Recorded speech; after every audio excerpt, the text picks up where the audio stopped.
Anybody who studies the Quran seriously knows that Allah records on multiple occasions how prophets were insulted, how they were made fun of, how they were rejected in the most obscene ways, and how even the prophets themselves felt the pain of those disbelievers making fun of them. Nuh alayhi salam complains about how people found him disgusting and that they would plug their ears, with their fingers and walk away from him and pull their clothes back as a show of insult to him. And our Prophet is no exception, sallallahu alaihi wasallam. This Quran that honors our Prophet also at the same time records the most hurtful words that were said to him, that the Prophet himself would have to recite and remind himself of the words that were said about him. Sahir, magician, majnoon, insane, kadhab, a perpetual liar. So many accusations are made against our Prophet sallallahu alaihi wasallam, and they're all recorded in the Quran. Allah wants us to remember that this is a fact, that all prophets, though they are the most noble of Allah's creation, and that Allah Himself has honored them, at the same time are people that will face the worst kinds of insults and the worst kinds of ridicule. But what is supposed to be the reaction? And if anybody's supposed to be angry and just be overwhelmed with rage when the Prophet is insulted, I would argue it would be his companions, whose faith, radiallahu anhum ajma'in, can't even be compared to yours and mine. But how come they don't react the way we do? How come they're not having any protests? How come they're not going out and yelling and screaming in rage? Because they understand that the Quran didn't just come to give them a love for their Prophet, but also to guide that love and to also teach them how to respond to these kinds of insults. How is it that we don't know that the Prophet himself is told, sallallahu alaihi wasallam, "Wasbir ala ma yaqulun." Be patient over whatever they say. I'm fascinated by this ayah because the word ma means whatever. Whatever they say. Not whatever they've said, whatever they might even come up with. And the mudari' form in the Arabic suggests what they may have said in the past, but the present and even the future till this day. The Prophet's policy is to be patient himself, sallallahu alaihi wasallam. Where in the Quran does it justify our anger like this?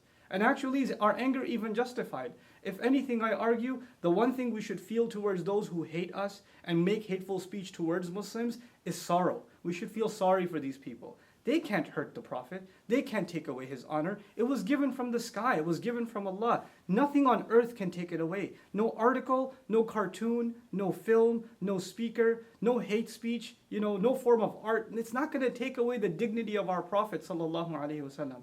And these films and these kinds of attempts are futile, wasteful attempts to try to undermine the message of Islam and to misrepresent Islam. But think about it. Us reacting in this emotional manner and engaging in senseless violence, is this not also misrepresenting Islam? Aren't we doing exactly what people want, the enemies of Islam want, for Islam to be misrepresented?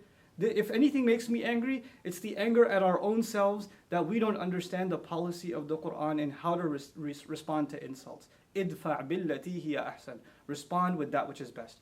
Finally, I want to share with you guys, some people think that this was an early policy in Islam, that in the Meccan time of the Prophet, that he was supposed to be passive. But when the Prophet migrated and battles began like Badr and Uhud and Ahzab and Tabuk, etc., now the policy was not to be patient, and therefore we should take that. Let's look at Ali Imran, the battle of Uhud. What does Allah say to us? وَلَا تَسْمَعُنَّ مِنَ الَّذِينَ أُوتُوا الْكِتَابَ مِنْ قَبْلِكُمْ وَمِنَ الَّذِينَ أَشْرَكُوا أَذًى كَثِيرًا. You will absolutely hear hurtful words from those who were given the book way before you and people who commit idolatry and blasphemy with God. You will hear hurtful speech absolutely coming from them. These kinds of things are a manifestation, a proof that Allah prepared us mentally for that. But what was supposed to be our reaction? God Himself tells us, Allah Himself tells us, وَلَئِن تَصْبِرُوا وَتَتَّقُوا فَإِنَّ ذَلِكَ مِنْ عَزْمِ الْأُمُورِ. If you can be patient and you can maintain your consciousness of Allah, then that is the most noble of deeds, the highest of accomplishments that you can accomplish.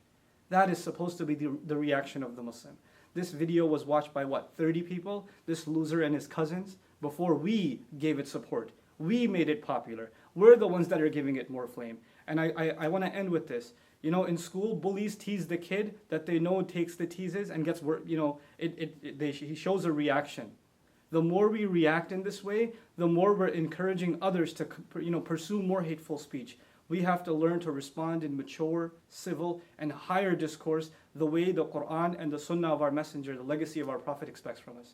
I pray that this is a message that reaches all of my young brothers and sisters that are feeling the sadness, the rage because of this incident, but I hope to turn that rage, and I hope you can turn that rage into something positive. Barakallahu li wa lakum. Assalamu alaikum wa rahmatullahi wa barakatuh.